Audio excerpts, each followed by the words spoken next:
Good day, night, evening, whatever time may be, ladies and gentlemen. This is Silabus. Today we are going to be covering the starting of Guild Wars 2 for new players. When you first step into an account, you will be dropped onto this screen. Now this screen is different than last time you've seen this, as this is my new account on the European servers.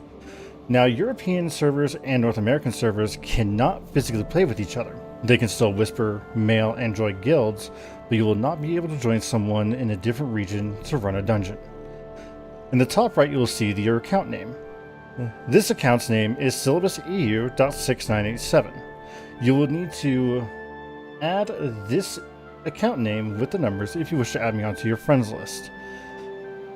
Next is your mastery rank. This acts as account upgrades through the expansion packs Heart of Thorns and Path of Fire. Next is the PvP rank. You will start off as a rabbit and can earn your way all the way up to dragon, changing your rank every 10 levels. Next is your World vs. World Mastery rank. This is done inside of a PvP battle arena with 4 maps and 3 teams. Tower control, fun things like that. We'll get into that later because it does require a much deeper explanation. Next, we have your achievement points. Whenever you do anything in the game, you can possibly earn achievements, from slaying specific monsters to hitting certain levels. Every 500 points, you will gain an achievement chest. The achievement chests can grant small account upgrades, like plus 1% to all karma gained, plus 1% to all gold gained through kills, and plus 1% to all experience gained. It can give you in-game money, probably like 50 silver to a gold, or it can give you premium currency called gems. There are also certain milestone chests that can give you armor skins and weapon skins. And we'll show that pane later.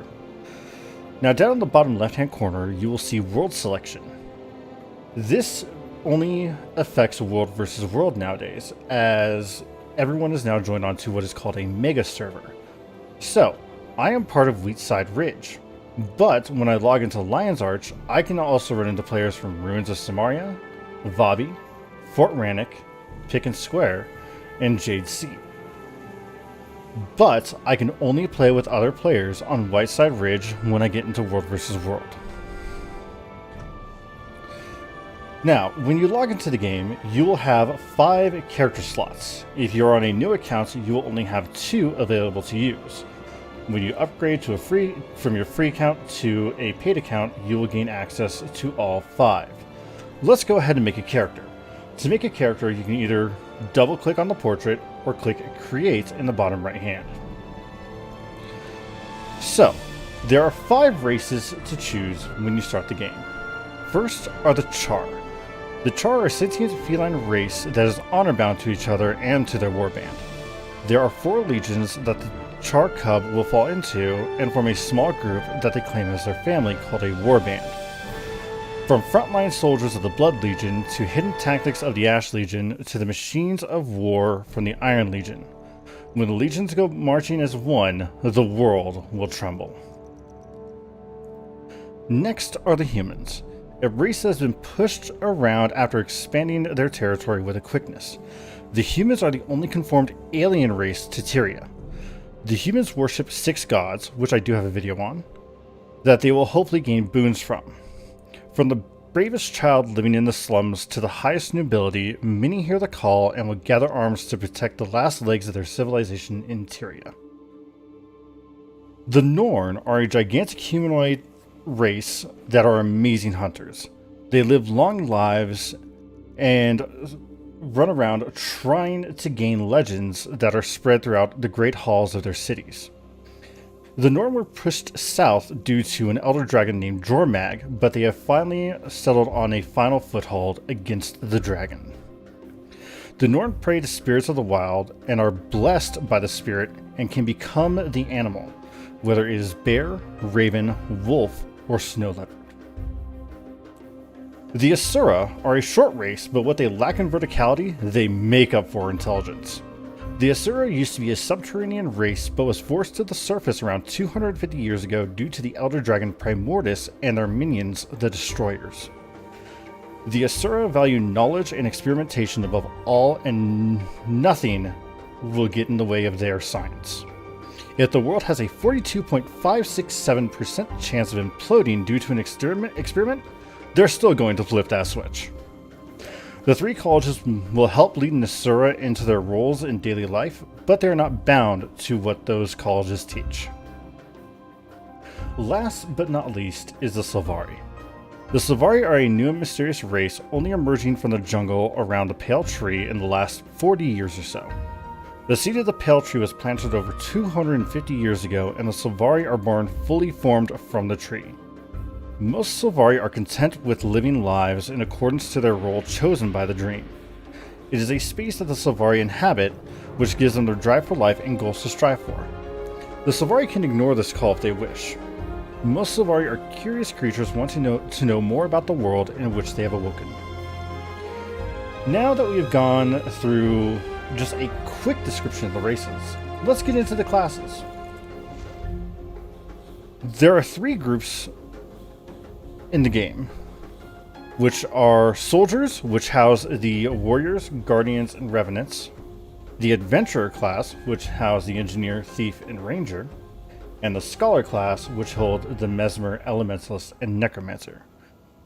We're going to go over all 9 of them right now. So the warrior is a frontline class. They are tied for the highest HP in the game and use a lot of different weapons, from swords to axes to maces to greatswords and longbows. They also use a class-specific skill called Adrenaline to unleash devastating attacks. They can gain Adrenaline while just basically attacking enemies and then just do a burst of damage right then and there to try and end the battle. Next are the Guardians, the Masters of Protection. They can use swords, shields, axes, staves, and scepters. Their special abilities are virtues that can buff allies in a small area, from adding burning to attacks to small healing all around. An amazing class for support, and later on their side grades, they become one of the best healers and attackers in the game.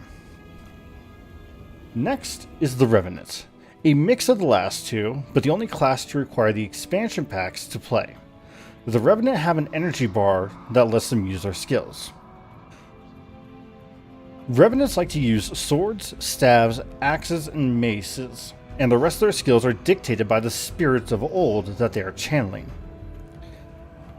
They can channel an old centaur that gives the Silvari their morals to add healing to their attacks, or an old general of a dead god wishing to enact their revenge to add a lot of condition damage to their attacks. Next is the Engineer. The Engineer is a technomancer. The Engineer likes to use pistols, rifles, and shields, but what they lack in weapon variety, they make up for with their kits. They can make gadgets such as flamethrowers, grenades, or bombs and use them at will. Each kit will also give the Engineer a tool belt action in which they can use a weaker attack from said kit, from a small volley of grenades to a small splash of healing mist in an AoE burst. The Thief is next, a class that wants to hide in the shadows and attack while the enemy is weak. With the ability to dance around enemies with ease, they prefer daggers, pistols, and swords. Thieves can also steal items from their enemies and use them for a quick attack while then getting behind the enemy to unleash another flurry of attacks. They run off of initiative, which helps dictate what skills they can learn. Last for the Adventurer class is the Ranger. The Ranger favor longbows, axes, warhorns, greatswords, and swords. Their special ability is their pets. Each Ranger can have one pet at a time to help with attack. The pet can pin down an enemy while the Ranger decimates them with rapid fire from the longbow and then jumping in with the greatsword. When the Ranger gets their side grade, they can become one of the greatest healers in the game with a staff and their spirits. Now we're going to go into the Scholar classes, and we will start with the Mesmer. Mesmers are masters of illusions and misdirection. Their main function is to make phantasms and clones of themselves to confuse their enemies while they all attack. Albeit the real Mesmer attacks hit harder, it can become death by 1,000 cuts if the enemy is not paying attention. The Mesmers love swords, foci, great swords, and stabs. Each has their own phantasms and clones to go with it. The Elementalists are next and love to change which elements they are attuned to. While using different weapons from staves, scepters, daggers, and foci, their attunements change what they can do. With the staff, the Elementalist that is attuned to fire can cast a meteor shower in an AoE that just bathes the enemies in fire, then instantly swap to a water attunement to then give a healing rain. Elementalists can fill whatever role they need with just a change of the element. Last, but certainly not least, is the Necromancer. I am biased with this class because this is my main class, but I will try not to gush. The Necromancer's main function is Death Shroud. When killing foes, they gain a spectral form with new attacks, from an AoE life siphon to a massive fear. They get this shroud when they kill foes and off of some specific attacks. From using scepters, staves, foci, and warhorns, they can also apply a lot of conditions and possibly minions to fight their opponents. When the Necromancer side grades, they can get a simple yet hard-hitting damage build with a greatsword to a barrier healing scourge. Necromancer is tied with the warrior for the highest HP in the game. So now that we've gone through all 9 classes very briefly, let's show you guys what the rest of this looks like. So we're going to choose Revenant.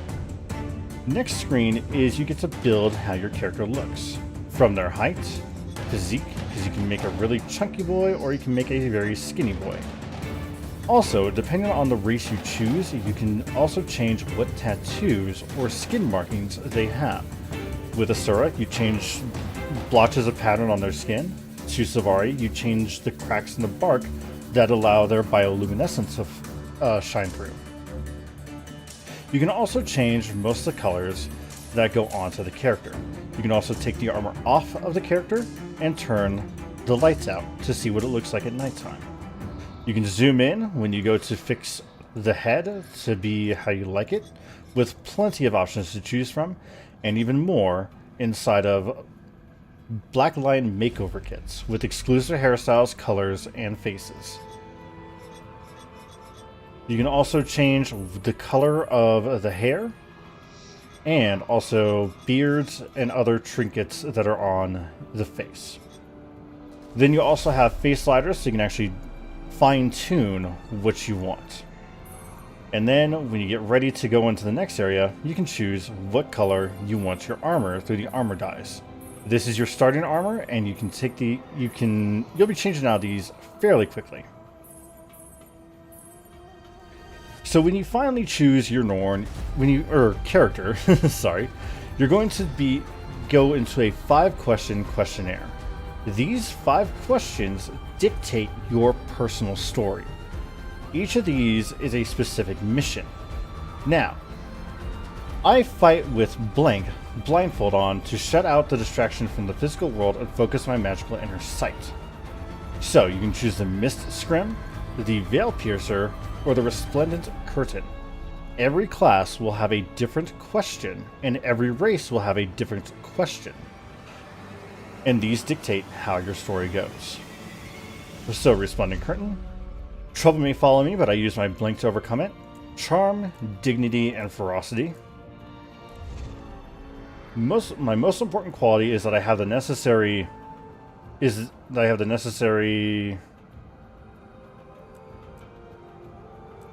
strength to defeat an ancient foe, cunning to protect the spirits, intuition to guard the mists. I also have a video on the mists. So we're going to choose strength to defeat an ancient foe.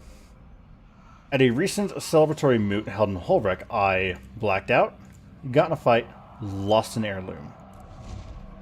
When I was still a kid, I had a vision. A spirit of the wild spoke to me and offered its guardianship. That spirit was bear, snow leopard, wolf, and raven. And then you sign what your character's name is going to be. You can change your character name later on using a Black Lion name contract, but the questionnaire you cannot change. This will dictate the first 1/3 of your Guild Wars 2 story. So pick what you like and run and go with it. Now, other people can choose the same story, but say I pick cunning to protect the spirits. When I get to that story mission, that is what I will follow. Other people may have guarded the mists, others may have defeated an ancient foe. I will not experience those two parts of the story. I will only experience protecting the spirits. And every race has a questionnaire like this, and each one is different. With humans, let's get in here real quick. I wear 3 different helmets or shoulder pads. Charm, Dignity, and Ferocity. The only question that is the same over all characters. I was raised in the streets by common folk among nobility. One of my biggest regrets is I never searched for my true parents. I never recovered my sister's body, and I passed up an opportunity to join the circus. And you have the gods you can choose from as a human. When you finish your questionnaire, you'll be launched into a starting mission. The starting mission is to show you how your skills work, from your auto attack on your first weapon to your heal skill. We will go over skills and weapons later on, but first I want to show you something real quick.